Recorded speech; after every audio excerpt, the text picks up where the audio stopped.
Hey professionals, Sophia Sarah Joseph here, author of Choreography of Awakening, international speaker, former Olympic figure skating coach, and founder and creator of Imagined Life, a revolutionary path to mastery of self that leads towards creation of your masterpiece, the life you were born to live according to your life's blueprint. Welcome to Professionals on Air podcast, a podcast where we discuss how to walk, talk, live, and grow authentically as a professional in the 21st century. It is my intention to bring you diverse and exciting speakers and prove that no matter where we come from and what we do, there are clear laws that work through us all that we can tap into to create what we desire. And today I have the pleasure and honor to introduce you to my amazing guest, Jason LeDuc. Jason is the founder of Evil Genius Leadership Consultants, and for over 20 years, he served in the United States Air Force and retired at the rank of Lieutenant Colonel. He expertly bridges the best leadership and strategy lessons from the military with the civilian world. And that is the foundation on which Evil Genius Leadership Consultants is based on. He enjoys training dynamic leaders across diverse industries, from government agencies to small business owners. And make sure you stay till the end to get Jason's gift. Welcome, Jason. Thank you so much for your generosity and gift of time and wisdom to share with us today. Well, thank you so much for having me. It's always a privilege to speak to this group. Thank you. Tell us a little bit about what you do and how did you get started?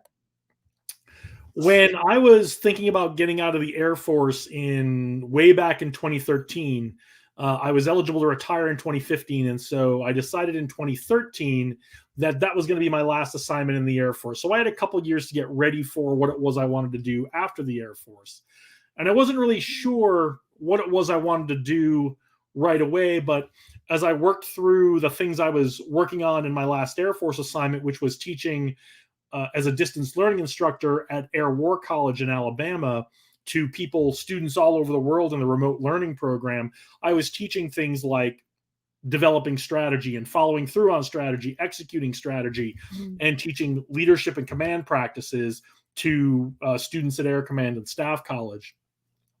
And I thought to myself, I really enjoy what I'm doing here. And I think that because these are hard things, even for our best and brightest in the United States military, I'm sure there are people who want to learn this outside, and they're probably struggling trying to learn these strategy principles and leadership principles just on their own. So that was really what I had hoped to do with Evil Genius Leadership, was bring the best of what we teach the military about strategy and leadership out to the civilian world, whether that is small businesses, large businesses, startups, or even nonprofits. And I found that just about everybody needs a little help with that. And what's really been great is, now that I've been in business for almost 8 years, which is hard to believe. Time flies. Yeah, right. It's hard to believe. I found that things I've learned out in the civilian world, working with my civilian clients, are things that I've been able to bring back and help teach folks in the Air Force. So there's been this really great cross training between what I thought I was going to bring out to help the civilian world, and I found ways to bring back what I've learned in the civilian world to the military folks as well. That's quite the story. I can totally relate to that in terms of athletics, for example. I mean, when an athlete puts all his time and effort for so many years into one area and then that is over, it's quite a challenge to transition and find yourself. What are you going to do in the real world? Like, how do you bridge that together, moving from sports into life, moving from the army into the real world? That's like a totally different environment, isn't that? It is, and elite sports is a really fantastic example that's very similar to the military, because there are a lot of things you developed as an athlete: discipline, perseverance, critical thinking, being able to critique yourself and improve yourself, these are things we also do for folks in the military, but they don't necessarily realize that they have these skills when they go out to the civilian world, when they leave the military. I'm sure that's very true for athletes as well, is they say, well, I don't know what I'm going to do in the real world, but you have all of these skills and inherent traits that you had to develop over so many years to be successful in one area, that if you pick those up, no matter what you choose to do out in the civilian world, out of the sports world, you'll be successful because you've developed these internal traits like perseverance, attention to detail, commitment to excellence, that just are really hard to learn on your own. So how do you find the transition? I know it's now been 8 years, so you're back into the space where you feel like a fish in the water again, right? But how was it, that transition in the beginning? It's hard, and I think most military people will tell you this, because we are around military people all day when we're in the military, especially if you're on active duty. You're around military people all day, and so you get used to certain things. You get used to, if somebody says they're going to do something, you don't usually have to go ask them if it got done. It's just done. So there are a lot of little things that are an adjustment for a military person coming back out into the civilian world, where if you ask someone to do something, or someone says they're going to do something, that doesn't automatically mean it's going to get done, that you can just count on getting done. And you might need to do some more follow-up than you would normally do. So there are a lot of little things like that. Is that the best way I can put it, in the military, when we're in the military in the beginning, others place expectations on us of our behavior and our commitments, and then we start to internalize those commitments to ourselves, those expectations to ourselves. And we have to recognize that once we step out of the military community, not everyone shares those same expectations. And so if we have an expectation for someone, we need to be really clear about it. We can't assume that the expectations we have internally are the same, are what people understand our expectations are. We have to learn to communicate our expectations in a way that they'll be received and understood. I totally hear you. It would be relating with them, internalizing what you're saying, relating normal kids to athletic kids. They're not normal kids. They're like an entirely different breed of people, right? It's you understand as an elite level athlete that when you were a kid working on your sport, that to you expected from yourself you were going to work 3, 4, 5, 6 hours a day on your sport because you were committed to it. But someone had to set that expectation for you early on. You internalized that, and I'm sure I completely get where you're coming from. That if you would assume if something was important to somebody, that they would spend 3, 4, 5, 6 hours a day working on one thing over and over again to perfect it. But the reality is that's just not what it is. And that's okay. Everybody's different. Everybody's level of commitment is different. That's all okay.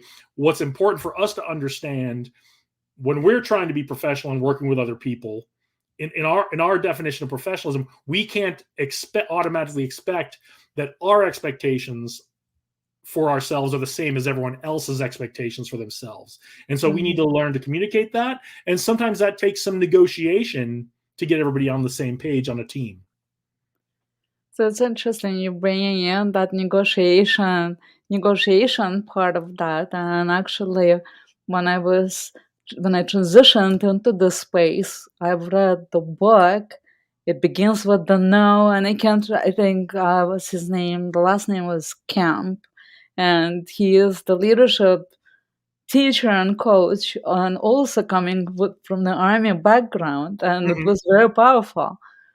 As well as somehow for me, I've been trying to, as I was learning in the space, the leadership, I was actually reading the books written by people like you that were like Navy SEALs or Air Force. And these were very powerful tools that you've learned and that you can bring in and share with professionals that I'm sure they could greatly benefit from if they implement it. Yeah. There's a ton of great books out there, And the theme across the good ones is just like what we've been talking about.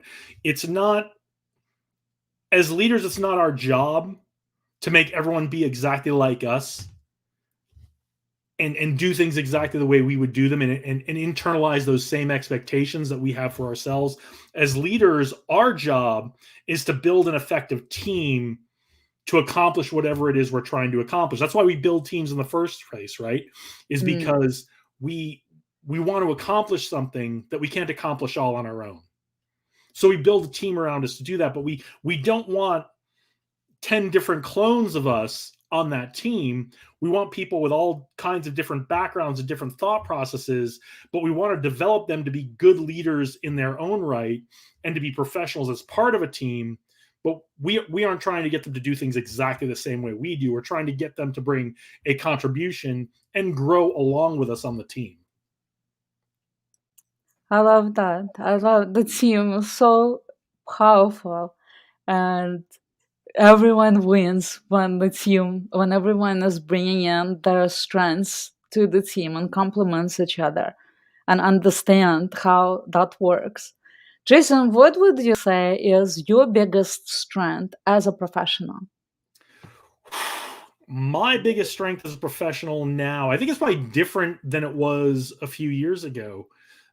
My biggest strength now is that I can recognize that we need all those different people on the team. We don't want all those little clones. If you'd asked me that question a few years ago, I would have said I'm really organized, I'm really disciplined. I can get everybody like focused and moving in the same direction. But now I would say my strength is recognizing that I'm not trying to make everybody as focused and disciplined as I am.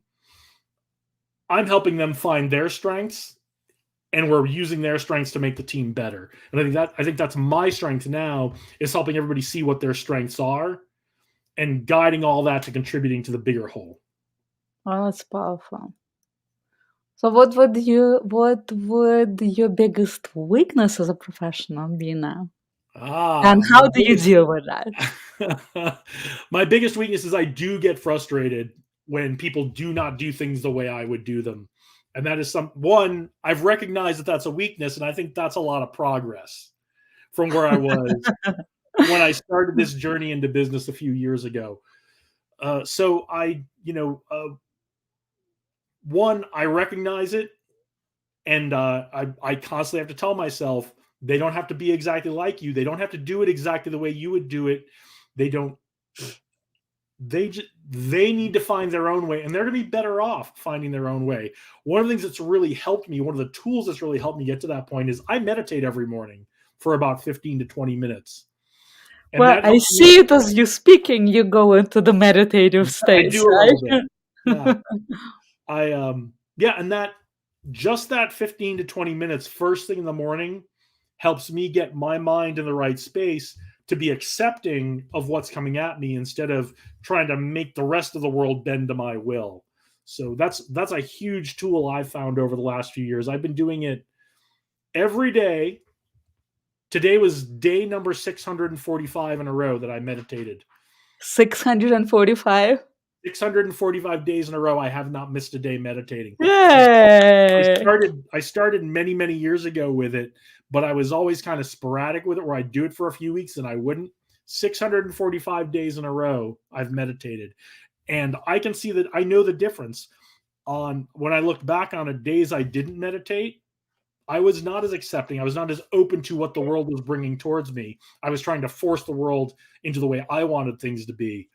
And now I am not perfect, but most days much more accepting of what the world and other folks are bringing towards me, and figuring out how we can best work together. So is there a specific type of meditation you do? I do guided meditations. There's an app called Headspace that I really like. There's Mm. there's a bunch of them out there. That's the one I've been using for the last 5 or 6 years, and I find it really helpful. There's a beginner program for the first couple of weeks, and then they've got all kinds of courses. They've got all kinds of things. You can do them as like a one-off for the day, or you can do like 30-day courses where you're working on the same thing, like creativity or mindfulness or dealing with stress. They have all different programs if you want to focus on one area as well. And then they also have a program where they help you start to get into where you are just kind of meditating on your own and don't need a guided program to work through your daily practice. So if someone's interested in starting with meditation, I would go download the Headspace app and try the free. I think the first 10 days are free. Give that a try and see if you like it and if it works for you.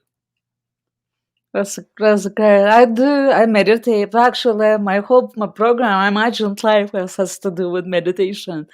And yeah, so we're doing that. Drinking water meditation, actually. Oh, wow. Yeah. So you transcend drinking water into a meditation practice. How cool is that? Well, that is cool. And one of the things I've learned through meditation is anything where you can be present in the moment with Right. whatever it is you're doing can be a mindful and meditative experience. So if you're really being engaged in that moment of drinking water, I can totally understand how that could be a meditative experience. Well, I dearly love your level of awareness of understanding what that weakness is and finding the way of dealing with that. And so, how do you know that it's 645 days? How are you keeping track? Oh, the app tells you, right? So when you finish every Ah, day, it's one of those, they're the folks who make apps are real good at getting you to come back and use it again, right? So whenever you finish the program, it pops up a new, when you finish for the day, it pops up a new screen and it tells you how many total minutes you've meditated, which I forget what that number is, and then it tells you what your run streak is, how many days in a row you've done it. So that's pretty cool. yeah, it's a little feature in the app that the app developers use to keep you coming back, but it's working because I keep coming back. So When I started meditating, they didn't have those things, and I took the commitment for 1,000 days, and so I was tracking, writing it down yeah, every single day. Yeah, so it's cool that the apps are doing that today. yeah. Jason, what is one thing you believe that every professional should know that you've learned during your years in the Air Force? Oh, so many, so many. If the one piece the one piece of advice I could offer to professionals or people who are looking to be professional is follow through on the commitments to yourself. Hmm. That being able to follow through on our commitments to everyone else is important, but many times we make commitments to ourselves that we don't follow through on, and that is where things fall by the wayside. That new business we wanted to start, or that side hustle, the new workout program, drinking enough water, getting to sleep every night, eating healthy, those are all commitments that we need to make to ourselves. When we follow through on the commitments we make to ourselves, we are in a meditating every morning is a good one. When we follow through on those commitments we make to ourselves, one, it's easier to follow through on commitments to other people. Two, we are in a much better position to follow through on those commitments, especially when we think about the commitments we make to our own health and wellness. Getting enough sleep. I didn't believe this as a young person, but I completely believe it now. Whatever your number is, for me, it's about 7 hours. I know people who function great on 5 or 6 hours. I know people who need to get their 8 to 10 hours of sleep every night. Whatever your number is, make that commitment to get that, because you will be a much more energetic, much more creative, much more capable person if you get that sleep. And honestly, you will be much more pleasant to be around for the rest of us when you follow through on your commitments to yourself and you're not thinking about, I let myself down again. I would call that the airplane rule. Mask on yourself first. Yeah, well, and in flight training, to take the analogy further, when you go through flight training, the most important thing in the airplane is always flying the airplane. So you've always got things like you're trying to navigate, you're trying to talk on the radios. In advanced Air Force aircraft, you might be doing other things. But the number one thing is always fly the airplane, right? Right? Just like putting your mask on first so you can help somebody else. If you're the pilot of the airplane, always fly the airplane. You can talk on the radio later. You can let the air traffic controller know what's going on after you make sure the airplane is being flown correctly and Hmm. safely. So Hmm. Thank you for sharing that. And I think people really, really need to hear that, especially it's so much easier sometimes to do that commitment to others and not really follow through with their own selves and not realizing how you really fail others when you don't follow through on a commitment with yourself. yeah, and that's what leads to burnout, and that's what leads to us having poor relationships with other people. Is if we're always following through with other people, but we're not following through in the commitments to ourselves, that's where some of those relationships can break down. What is one thing that has you fired up right now? I'm excited about so many things right now. I have over the last 6 months, I have gotten back involved with the Las Vegas startup community. So I've been helping out. In fact, I was just over at a co-working space today, just kind of networking with people, and I looked at a couple folks asked me if I'd look at their pitch decks, and I just kind of looked at their pitch decks and gave them some feedback before they go pitch investors in the next few weeks. So I'm just super excited about all the great things that are going on in the Las Vegas startup community, the tech community here. There are so many great events that have started up over the last year or so. For anyone who is interested in tech or meeting other entrepreneurs in Vegas, there are a ton of great events that are happening right now where you can meet incredible people who are working on the same things you are in your business. Hmm. And what would you say a habit that you would wish you had? Is there a habit that you wished you had, but you don't have it yet? Oh, that's a great question. A habit that I wish I had that I don't have yet. One of the things that I've always had to work on and I'm not the best at is I'm not always the best listener. And I Hmm. think I think if I had a habit I would want to work on, or a habit I should work on, is sitting and listening and just letting the world happen around me instead of getting in there and jumping in and saying, okay, this is what we all need to do. Just listening and kind of letting things happen is probably the habit I think I need most to develop. I bet you're a great listener because you're really paying attention to that. I bet people that are not great listeners don't have a clue that they're not great listeners. Well, and that's true. And years ago, I had to have people tell me I had to listen more, and that lesson finally sank in. But I think I could be better at it. So like anything, it's a work in progress. It's always working towards the ideal, trying to get a little bit better and improve every day. So Jason, imagine that your name changed today and you're no longer called Jason and you have to choose a new name. Out of these four: success, trust, courage, or passion, which of these names would you choose and what would change in your life as a result? so if I had to choose the one that I would most want, it would be courage, because who doesn't want to be courageous, right?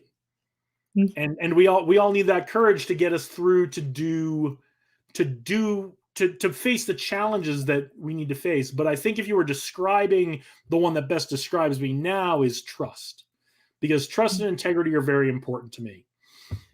I actually had this discussion with my marketing folks a couple of weeks ago of I want to make sure that everything we put out, whether it's on social media or email or whatever it is, always comes across that I'm a person who can be trusted. That's very important to me. And I always want to be honest, compassionate, and caring, and friendly, but always honest with people so that they don't have to question whether I'm whether I'm giving them the best information or the best, the response is going to help them the most. So What would happen now? So those names you have embodied and embodying more courage. What would change? um, embodying more courage, I think I would certainly be able to uh, pursue a lot more opportunities and be a little less conscious of the risk of putting myself out there to pursue those opportunities. So So my question is to audience now. Imagine that your name changed today and you have to choose a new name out of these four: success, trust, courage, or passion. Which of these names would you choose and what would change in your life as a result? And write your chosen word in the comments or send me a private message and I will get you a free gift. And I want to thank Jason so much for this great interview and great, great value bombs. Like, commitment to yourself is like something so powerful that stands out for me. Thank you for that. And I hope that everyone learned so much from Jason too. And Jason has a free gift for you. So, what do you have for people? And also, where can people find you? all right, so the easiest way to find me, go to our website, evilgeniusleadership.com. That's the name of the company, Evil Genius Leadership Consultants. Go to evilgeniusleadership.com. On the Or you screen. it's on the screen, yeah. Or you can find us. We are Evil Genius Leadership everywhere on social media. So on the main ones, we're on Instagram, Facebook, LinkedIn primarily. I'm on Twitter, but I usually do that more to just kind of communicate directly back and forth with people. Don't post a ton on there. We're not on TikTok. We are on YouTube. We're starting to repopulate the YouTube with some new videos. It's been a couple years, but we're getting some new videos up on YouTube, and we're having a lot of fun making those videos. So Evil Genius Leadership everywhere on the social media world. And for the gift, I've created so goals are really important and goal setting is really important. And I'm sure you know, Safaya, from your other guests, how important it is to create your goals and write your goals in a way that help you be effective following through on your goals. So I've taken what I learned from my time in the Air Force, and especially my time doing flight testing in the Air Force, which is a very goal-driven and results-oriented area in the Air Force, and created what I think is a much simpler. Perfect. Has it feel probably perfect, or you Yeah, just crash. yeah, it can be that way sometimes. So I've created what I think is a much simpler goal-setting system that will help people stick with their goals than some of the other things that are out there. There's a lot of goal-setting systems with long acronyms, and they seem to be getting longer every year. These new goal-setting systems that have more and more components to them. I've tried to boil it down to 3 components with a couple of things you think about in each component to help people set their goals, and not just set them and write them down to track them, but set them in and write them down in a way that's going to make them want to follow through every day. Just like we talked about making commitments to yourself. So I have a digital course, an online course for that goal setting system. It's normally $19.99, but we're going to give it to you for free for watching today. Yay! So we're going to type all of that in the comments. So look for that below and really, really take advantage of this offer. I would. Please do. That's why it's there. Thank you. And thank you so much for joining us here again on Professionals. Thank you for tuning into our show, the Professionals on Air podcast, a podcast where we discuss how to walk, talk, live, and grow authentically as a professional in the 21st century. To learn about Jason more, visit his website and make sure you take him up on his amazing offer. It will help you to take commitment to yourself to another level. And the link will be in the comments. To receive a gift from me, type in one of the 4 words: success, trust, passion, or courage in the comments, or send me a private message and I will send you a gift. And we appreciate your comments and feedback and can't wait to see you next Wednesday, where I will introduce you to Chrissy Simonakis, one of Australia's best marketing managers, a writer, coach, and award winning mentor. As always, send us your questions. Ciao.